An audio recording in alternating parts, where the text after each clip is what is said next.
Un abrazo grande para ustedes, saludos cordiales, bienvenidas y bienvenidos. Estamos en Tu Cancha Mundialista. Esta es la 10ª entrega de esta programación que hemos creado para ustedes para mantenerlos informados de todo lo que se refiere a la historia de los mundiales, a los protagonistas y a lo que se viene en Qatar 2022 con la 4ª participación de la selección ecuatoriana de fútbol. El día de hoy vamos a tener precisamente el repaso de lo más destacado de los ecuatorianos en el extranjero, además las noticias más importantes en el mundo del fútbol. Hay lesiones que se están presentando por este tiempo y que ponen a temblar algunas selecciones en el mundo. Además, nuestro recuerdo mundialista. Hoy hablaremos de Inglaterra 1966, nuestro goleador histórico Gary Lineker, y además de eso también estaremos con el color del mundial presentándoles a nuestra mascota del día. Hoy es Futix, la mascota de 1998 que nos acompaña junto a la pelota del mundial Al Rila, la pelota del mundial 2022 y nuestro trofeo de la Copa del Mundo. Y para finalizar les vamos a presentar un nuevo estadio de los que serán sede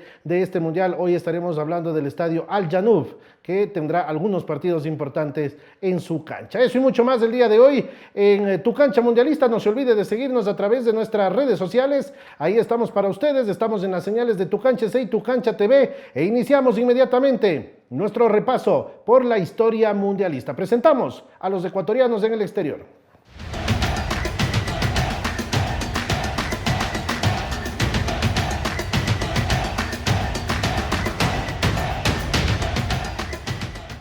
Muy bien, hay muchos jugadores ecuatorianos que están seguros ya en el Mundial, ¿no? Por su rendimiento, por lo que hacen en sus equipos. Hay otros que están buscando todavía la posibilidad de poder llegar. Imágenes para repasar lo que hizo el Brighton en la última jornada de la Liga Premier inglesa. En condición de local cayó 0-1 ante el Tottenham Hotspur. Lastimosamente no tuvo un buen rendimiento el equipo de Moisés Caicedo, Pervis Estupiñán y Jeremy Sarmiento.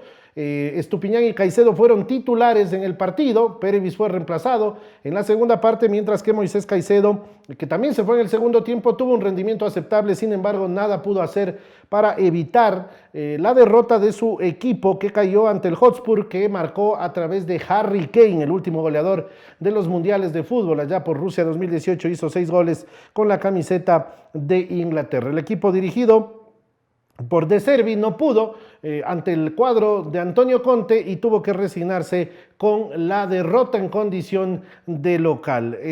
Hay que decir y vale la pena indicar que luego de este resultado que se generó este fin de semana, el equipo del Brighton en 8 jornadas suma 14 puntos, ¿no? Esa es la ubicación que tiene al momento. Está a 10 unidades del conjunto del Arsenal, que sigue siendo el líder. El próximo partido en la jornada siguiente del cuadro del Brighton será frente al Brentford. Ahí está la imagen de Jeremy Sarmiento, jugador que no estuvo esta semana ni en la banca de suplentes. Cayó el Brighton, entonces perdió el equipo de los jugadores ecuatorianos. Vamos a repasar ahora lo que pasó, lo que sucedió en la Superliga de Turquía. El Fenerbahçe, donde juega el ecuatoriano Ener Valencia, ganó 5-4 al Karagümrük. ¿Qué pasó con Ener Valencia? Hizo 3 goles, nada más y nada menos. Al minuto 28, al 62 y al 73, estos dos últimos de penal. Fue un partido apretado para el equipo del Fenerbahçe, pero finalmente supo levantarse con la victoria. Vale la pena indicar también que el conjunto del Fenerbahçe ocupa la 4ª casilla en el torneo turco, con 17 unidades apenas a 1. Del Adana, que es el equipo que va en punta, al igual que el Besiktas del Konyaspor, que también tienen 18 puntos, pero que lo separa el tema del gol diferencia. En las próximas horas, el equipo del Fenerbahçe jugará su siguiente partido, será el día lunes precisamente, ante el Ankaragücü. Ese será el próximo partido del conjunto de Ener Valencia, que vale la pena decir es el máximo goleador de la Liga Turca, tiene 10 anotaciones, doblando en cantidad a sus inmediatos perseguidores Fabio Borini del Karagümrük y Haji Wright del Antalyaspor. 10 goles para Ener Valencia, nada más y nada menos, que tiene un momento brillante en el fútbol de Turquía, que ojalá lo pueda trasladar a la selección ecuatoriana de fútbol. Y vamos a contarles también del zaguero ecuatoriano Piero Hincapié del Bayer Leverkusen de Alemania. Ayer jugó la Liga de Campeones de Europa y cayó en condición de local 0-3 ante el Porto de Portugal. Hincapié fue titular, estuvo en la saga central, ya no como lateral izquierdo, sino como zaguero central.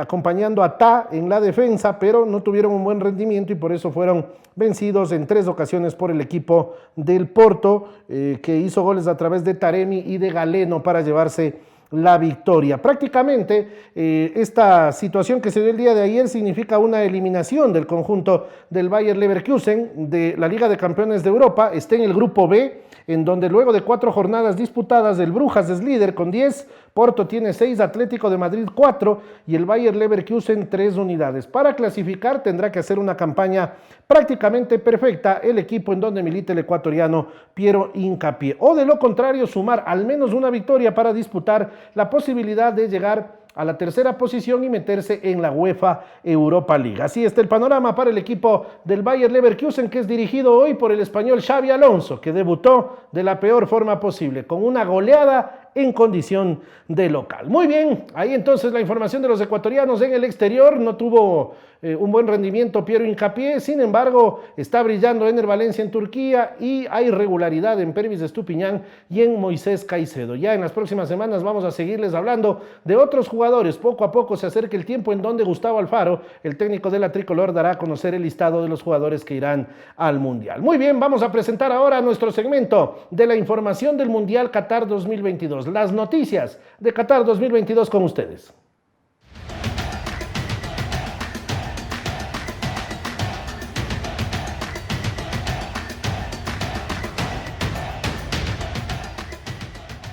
Muy bien, es típico, ¿no? Que cuando se acercan los mundiales hay un poco de tensión, quizás hay miedo de los jugadores de lesionarse, pero se producen estas contingencias del fútbol y hay jugadores que se golpean. Argentina enciende las alarmas porque no solamente hay lesión en uno de sus jugadores principales, 3 este fin de semana sufrieron golpes. Vamos con imágenes y hablamos de Lionel Messi, el argentino del PSG. ¿Qué dice el comunicado del equipo? En donde el día sábado Lionel Messi no tuvo un buen momento porque salió golpeado. Sin embargo, estaría pronto de vuelta a la cancha. Tras sufrir una pequeña molestia en el gemelo, Lionel Messi será baja para el partido ante el Benfica, dijo el comunicado del Paris Saint-Germain sobre la molestia que arrastra el que para muchos es considerado el mejor jugador del mundo. Precisamente en la Liga de Campeones, la semana anterior ante el propio rival, ante el Benfica, el técnico Christophe Galtier hizo la variante por pedido del jugador que sintió una molestia en el gemelo y que le solicitó que haga la variante para no verse perjudicado. Hay otros jugadores argentinos que también sufrieron lesiones y les vamos a contar de quiénes se tratan. Ahí está la imagen del Fideo Di María. Qué complicado, ¿no? Con el Fideo Di María, que siempre ha tenido por ahí algún problemita con este tema. Se lesionó en el partido precisamente en donde la Juventus cayó ante el Maccabi Haifa de Israel. Tras someterse a pruebas médicas en Turín, explicó el equipo que una lesión de bajo grado en el tendón de la corva del muslo derecho.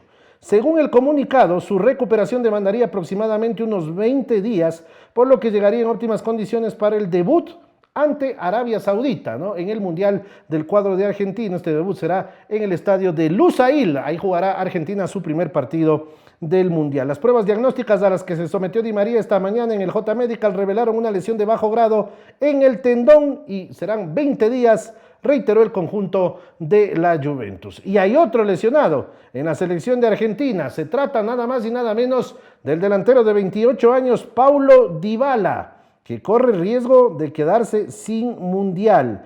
Es poco probable que pueda volver antes de 2023, dijo José Mourinho, su entrenador en el equipo del AS Roma de Italia. Paulo Dybala tuvo problemas luego de patear un penal, sintió una molestia en el recto femoral izquierdo, ya está en proceso de recuperación, pero podrían pasar de 4 a 8 semanas para que él esté fuera de las canchas y lo más seguro es que pueda perderse el inicio, al menos, del Mundial. Habrá que ver si es que Lionel Scaloni lo va a llevar al Mundial bajo esta premisa. Dybala se lesionó tras marcar el gol del 2-1 a favor de su equipo la Roma ante la Lecce por la Serie A del fútbol italiano. Una pena por Paulo Dybala, que en este momento seguramente está sufriendo mucho con este tema de su lesión. Muy bien, seguimos con las noticias, seguimos con la información.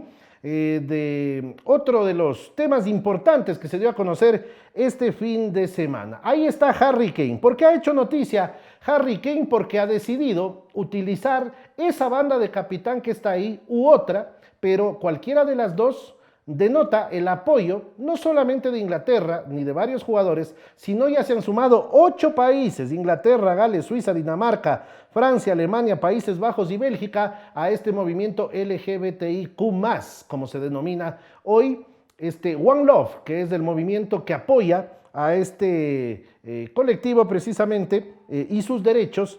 Ha dicho y ha manifestado que ellos van a utilizar estos brazaletes y que sus federaciones están dispuestas a pagar las multas que sean necesarias si así la FIFA lo estipula. Pero en el Mundial van a utilizar estos brazaletes. Recordemos que la homosexualidad está prohibida en Qatar, que será sede del Mundial 2022, y por eso varios de estos colectivos LGBTIQ+, se han visto vulnerados en el tema de sus derechos. Ahí está la banda de capitán. Harry Kane es el abanderado, valga la redundancia, de este movimiento One Love, y ahí está su apoyo para ellos precisamente. Recordemos que Harry Kane fue el último goleador de los mundiales de fútbol, lo consiguió en Rusia 2018 marcando 6 goles para la selección de Inglaterra. Inmediatamente les presentamos a ustedes nuestro recuerdo mundialista. Vamos a hablar de Inglaterra 1966, uno de los mundiales más polémicos por varias situaciones que se sucedieron, y las vamos a contar aquí en Tu Cancha Mundialista.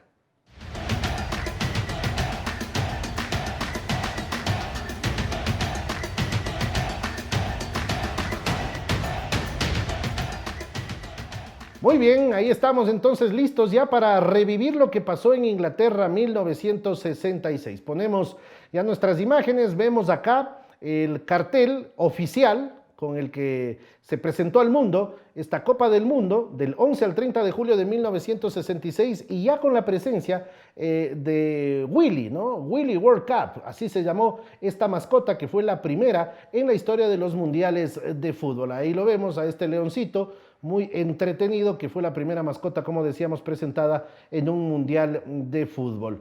Seguimos con más noticias de este mundial. Y hablamos del perro Picles. ¿Quién es el perro Picles? Contemos la historia un poquito de este tema. El domingo 20 de marzo del 66, mientras se exhibía el trofeo Jules Rimet en una iglesia en Westminster, fue sustraída la copa y permaneció desaparecida por 7 días. Quienes la robaron pidieron 15,000 libras esterlinas para devolverla. Sin embargo, Picles, este perrito que lo vemos en imágenes, un perro blanco y negro, encontró el trofeo en el jardín de una casa en el sur de Londres mientras paseaba con su dueño David Corbett. Picles estuvo invitado a banquetes y a la inauguración mundialista, y su dueño recibió 6,000 libras de recompensa. El perro murió un año después, en 1967, ayudó a recuperar la copa, un tema particular realmente de este canino, ¿no?, que fue parte del mundial. Acá vemos la pelota oficial del mundial de 1966. Slazenger, compañía de artículos deportivos de Inglaterra, fue la creadora del balón oficial Challenge 4 Star, que constaba de 25 paneles rectangulares de cuero. Se presentó en 3 colores, blanco, amarillo y el naranja. También, por primera vez en la historia mundialista, se presentó la mascota, como les contábamos, el león Willy, que fue el pionero en 1966 vistiendo una camiseta del Reino Unido con la palabra World Cup en su pecho. Ahí lo vemos a Willy. Seguimos y les hablamos ahora de Lonnie Donegan, que presentó la canción oficial del Mundial. Era la segunda ocasión. Antes, ya en Chile en 1962 se había presentado una canción oficial. Esta canción se llamó World Cup Willy, ¿no?, en honor también a la mascota. Así que algunas particularidades. Este cartel fue el que se manejó puertas adentro, en suelo inglés, para el Mundial de 1966. Muy bien, entramos a la parte deportiva. Hablamos un poquito de la sede. Se jugó en Londres, Birmingham, Liverpool, Manchester, Middlesbrough, Sheffield y Sunderland. El partido inaugural, jugado el 11 de julio en el estadio de Wembley, terminó en empate 0-0 entre Inglaterra y la selección de Uruguay. Fue el primer partido en la historia de los mundiales televisado en blanco y negro vía satélite para todo el mundo. Miren ese dato espectacular, ¿no? El primer partido televisado para todo el mundo. Ya ahora es tan sencillo y tan simple, pero antes tenían estas particularidades. Inglaterra tuvo la dicha de jugar sus 6 partidos en el mismo estadio, en el estadio de Wembley. Antonio Carvajal, la Tota, vamos a hablar de él ahora, el arquero mexicano, que en este 1966 completó su quinta participación mundialista. Estuvo en Brasil 1950, Suiza 54, Suecia 58, Chile 62 e Inglaterra 66. Jugó 11 partidos y recibió 25 goles. En Brasil, Suecia y Chile jugó los 3 partidos de primera fase en cada edición. En Suiza estuvo en el primer partido y se alejó por lesión. En Inglaterra llegó como suplente y pudo atajar el último encuentro ante Uruguay, que fue su último partido en los mundiales y fue su último partido como profesional. Hasta el día de hoy, junto a Lothar Matthäus y otro mexicano, Rafa Márquez, son hombres récord en los mundiales, han jugado 5 ediciones de este torneo. Hablemos de Pelé ahora. Edson Arantes de Nascimento Pelé, que fue maltratado ya desde el primer partido del mundial ante la selección de Bulgaria. Pudo marcar un gol Pelé al minuto 14, pero luego tuvo que verse mermado en sus posibilidades porque fue bastante golpeado. No jugó el partido ante Hungría y reapareció frente a la selección de Portugal en el estadio Goodison Park en Liverpool, y ahí le dieron nuevamente para el santo y la limosna. Moraes, Joao Pedro Moraes, el volante, estuvo encargado de la marca personal y lo sacó del mundial. Como no había variantes todavía, Pelé tuvo que quedarse al borde de la cancha unos minutos más, pero luego fue retirado por el kinesiólogo brasileño Mario Américo, y acá vemos en su despedida del Mundial de 1966. Luego de este maltrato, Pelé diría que no volvería a jugar un Mundial nunca más en su historia. Antes teníamos otra fotografía importante, mi querido Nico, y es la de uno de los goles de Eusebio, ¿no? En este partido entre Portugal y Brasil. 3-1 terminó este encuentro y determinó la eliminación del conjunto brasileño de este mundial en primera fase. Este gol de Eusebio de cabeza derrotando al arquero Manga. Este golero llegaría en 1980 a Ecuador para tapar en Barcelona Sporting Club y luego se quedó como formador de varios de los mejores arqueros que ha tenido Ecuador en su historia en la década del 80 y en la década del 90. Muy bien, vamos a hablar ahora de Italia y Corea del Norte, ¿no? Esta es una historia bastante particular también. Italia pensaba que este partido sería de trámite y que llegaría fácil. Le había ganado a Chile, había perdido con la Unión Soviética, pero le bastaba un empate ante los norcoreanos para llegar a los cuartos de final. Corea del Norte, en cambio, había tenido un accidentado proceso para llegar al Mundial primero. Habían dejado en el camino a Australia, había tenido problema de visado para sus jugadores para que puedan llegar a Inglaterra. Cayeron ante la Unión Soviética, empataron con Chile y solamente les servía la victoria para acceder a la siguiente fase, y eso se dio precisamente. El cabo del ejército Pak Du-ik anotó el único gol del partido jugado en Middlesbrough y que significó la primera clasificación de un equipo asiático entre los 8 mejores de un mundial. Este fue un castigo para Edmondo Fabri, el entrenador de Italia, que fue muy confiado con sus jugadores. Este Pak Du-ik, el que hace el gol, al que lo vemos ahí de fondo rematando, era cabo del ejército, y además de eso, luego de esta conquista fue promovido a sargento, se hizo profesor de educación física. Nunca fue odontólogo, ¿no? Como decía una leyenda que hablaba de que el odontólogo norcoreano Pak Du-ik había marcado ese gol. Los norcoreanos se fueron eliminados en cuartos de final ante Portugal después de haber estado ganando el partido por 3-0, cayeron 5-3 ante los portugueses. Bueno, seguimos con más imágenes de este mundial para seguirles contando esta anécdota. En cuartos de final, Inglaterra midió a Argentina. El árbitro es del alemán Rudolf Kleintrein, quien expulsó de la cancha a Antonio Ubaldo Ratín, el número 10 de Argentina, a los 36 minutos del encuentro. El árbitro dice que Ratín le pasó reclamando todo el partido, claro, y además años después reconoció que lo expulsó porque le quedó viendo feo. En ese tiempo había poca comunicación de jugadores y árbitro, y además no existían las tarjetas, ¿no? Que luego precisamente de este bochorno que se vivió en este partido fueron muy necesarias y se implementaron ya para el próximo mundial. Cuando salía, Ratín estrujó la bandera británica que estaba en el asta del tiro de esquina. Esta es la imagen, ¿no? No es una imagen muy clara, pero se ve y se distingue lo que hizo Ratín. Y luego de eso se sentó en la alfombra real. Estaba la reina Isabel ahí en el estadio de Wembley. Se sentó en la alfombra real y se puso a limpiarse el calzado, el argentino. Bueno, el técnico inglés luego del partido, Al Ramsey, dijo que los argentinos eran unos animales. Sin embargo, las estadísticas recogen que los ingleses hicieron 33 faltas y los argentinos 14. El partido se definió 1-0 con anotación de Geoffrey Horst que lo vemos ahí en imágenes precisamente celebrando su gol. En otro partido de los cuartos de final, Alemania goleó a Uruguay 4-0. En este partido no sancionaron un claro penal a favor de los uruguayos por mano del zaguero Karl-Heinz Snellinger y luego fueron expulsados dos jugadores, Horacio Troche y Héctor Silva. Como coincidencia, si el árbitro para Inglaterra, Argentina había sido alemán, el árbitro para Alemania y Uruguay era inglés, el señor James Finney. Bueno, vamos a hablar de la final del torneo. No había mucho que decir, el torneo estaba hecho.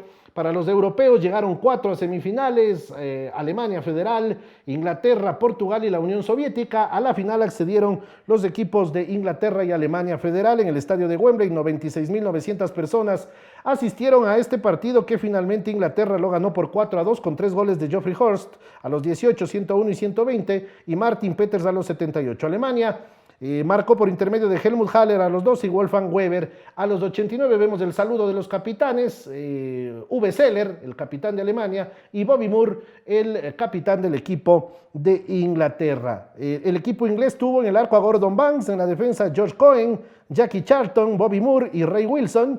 En el medio campo, Novi Styles y Bobby Charlton. Y en punta, Alan Ball, Geoffrey Hurst, Roger Hunt y Martin Peters. Fueron los jugadores de Inglaterra que en esta final se coronaron como campeones. Acá hubo un episodio muy interesante y es el famoso gol fantasma, marcado por Geoffrey Hurst. Acá está el inicio de la acción, el remate del número 10, de Inglaterra. El golero Tilkowski que intenta defensa, el balón da en el horizontal y luego rebota en el piso, el balón nunca ingresó. Sin embargo, el árbitro suizo Gottfried Jens validó el gol tras consultar con el juez de línea soviético Tofik Bakramov, ¿no?, quien aseguró que la pelota ingresó al arco. Geoffrey Hurst es el único jugador de fútbol que ha marcado 3 anotaciones en una final de un mundial. Este gol fantasma todavía hasta hoy se lo sigue discutiendo. Los ingleses se coronaron campeones, la reina Isabel, que falleció hace poco nada más, entregando la Copa Jules Rimet a Bobby Moore, el capitán de Inglaterra, que celebra ya luego con sus compañeros. Ahí está precisamente esta imagen que es icónica de este mundial.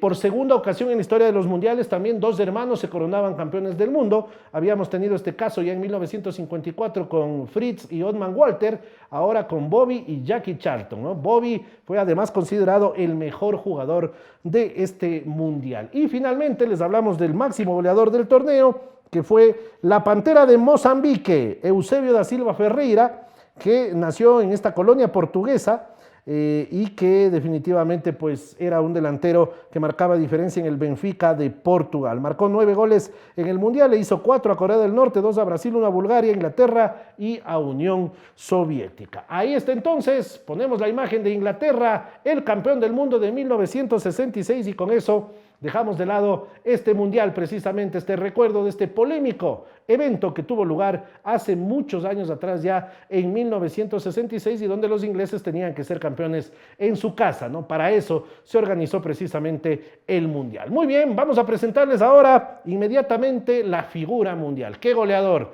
del que vamos a hablar el día de hoy? Sí, señores, el goleador del mundial de 1986, el inglés Gary Lineker.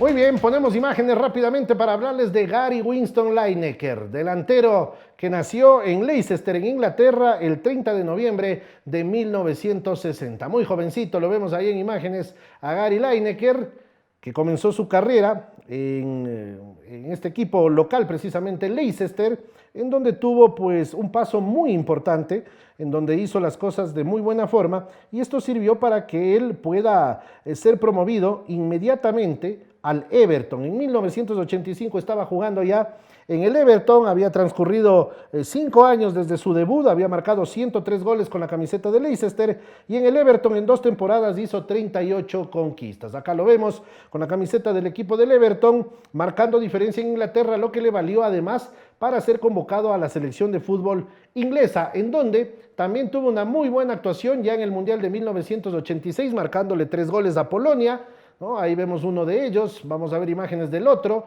Ahí está un oportunista, un definidor en el área, Gary Lineker, que también luego de su festejo ante la selección de Polonia en un grupo apretado, tuvo que medir en octavos de final a la selección de Paraguay y ahí se despachó con 2 goles más, eliminando a los sudamericanos. Ya tenía 5 y el próximo rival, el que venía, era Argentina, nada más y nada menos, en cuartos de final. En este compromiso, la figura fue Diego Armando Maradona, hizo el gol de la mano de Dios, como lo llaman algunos, hizo el mejor gol en la historia de los mundiales también.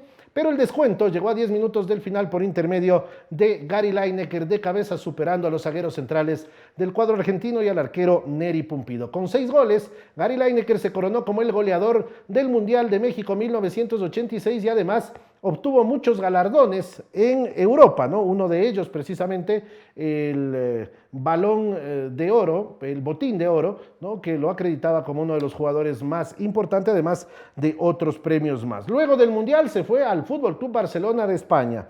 Ahí estuvo 3 temporadas marcando 52 goles, tuvo un inicio realmente importante, pero luego se fue apagando un poquito su rendimiento en este equipo. Luego de que ya no renovó con el Barcelona, volvió a su país para jugar en el Tottenham Hotspur. Los Spurs lo recibieron y ahí haría dupla con este muchacho, Paul Gascoigne, ¿no? Qué jugador era Gascoigne, no llegó hasta donde pudo, ¿no? Sino hasta donde él quiso nada más.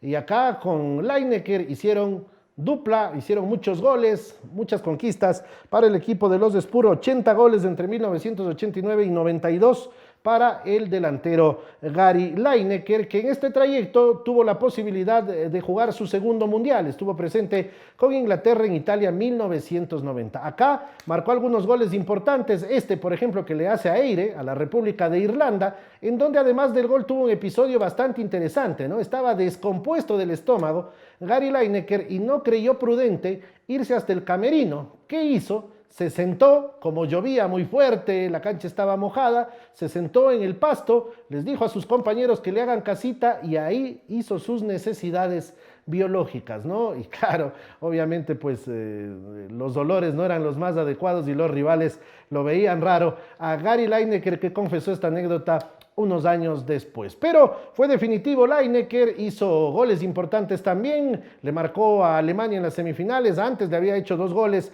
a la selección de Camerún también.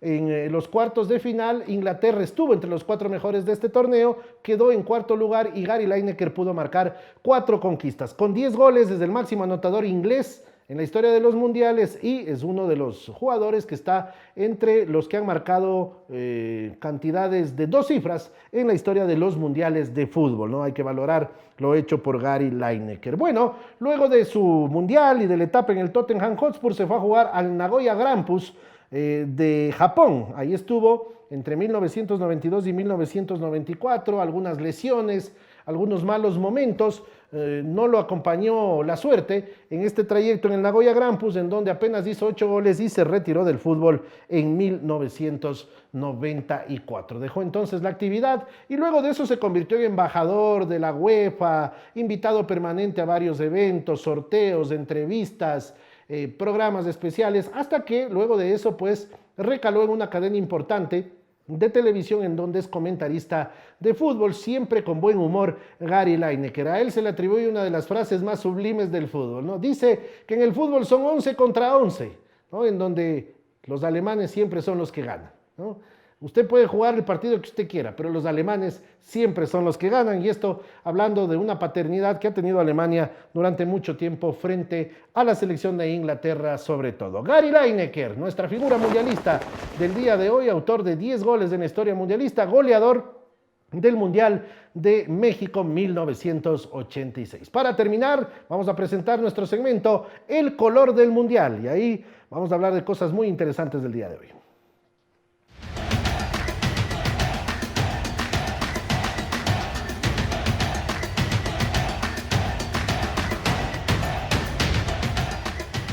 Muy bien, primero en el color del mundial vamos a presentar a la mascota que nos acompaña el día de hoy, que está junto a nuestro balón, a nuestra Copa del Mundo. Él es Futix, el gallo francés que fue la mascota oficial del Mundial de 1998. Ponemos imágenes ya para verlo: un gallo, cresta roja, pico amarillo, cuerpo azul, la palabra Francia 98 en su pecho y un balón, el tricolore, en su ala derecha, ¿no? Esa fue la representación de Futix.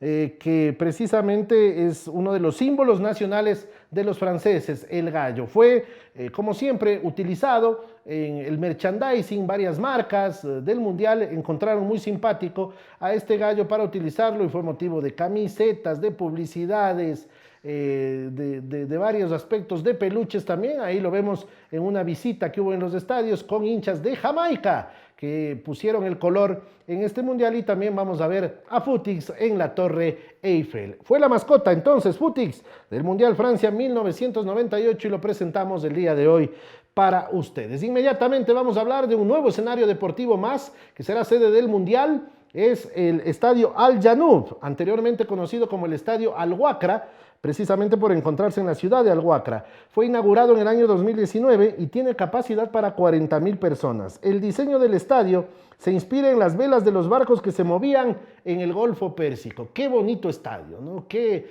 imágenes que tenemos ahí con este escenario deportivo maravilloso realmente en su arquitectura. Será sede de 7 partidos del Mundial Qatar 2022, Francia-Australia, Túnez-Australia y Dinamarca-Australia en el grupo D, es decir, los australianos van a ser locales en este escenario deportivo. Suiza-Camerún y Serbia-Camerún por el grupo G, Ghana-Uruguay en el grupo H, y en octavos de final el partido entre el primero del grupo E, que podría ser España o Alemania, ante el segundo del grupo F, ¿no? En el grupo F está la selección de Bélgica junto a Canadá, Marruecos y Croacia. Entonces, este estadio Al Janoub será sede de 7 partidos en el Mundial de Qatar 2022. Sin duda alguna, un escenario deportivo muy bonito, de muchísima calidad, como todos los que presenta Qatar para este Mundial. No se olvide de seguirnos a través de nuestras redes sociales. Estamos en las señales de Tu Cancha C y Tu Cancha TV. Gracias por habernos acompañado en esta 10ª entrega de Tu Cancha Mundialista. La próxima semana tendremos mucho más para contarles en este trayecto que tenemos hacia el Mundial Qatar 2022, en donde por 4ª ocasión participará la selección ecuatoriana de fútbol. Nos reencontramos la próxima semana. Un abrazo grande para ustedes. Que la pasen bien. Chao.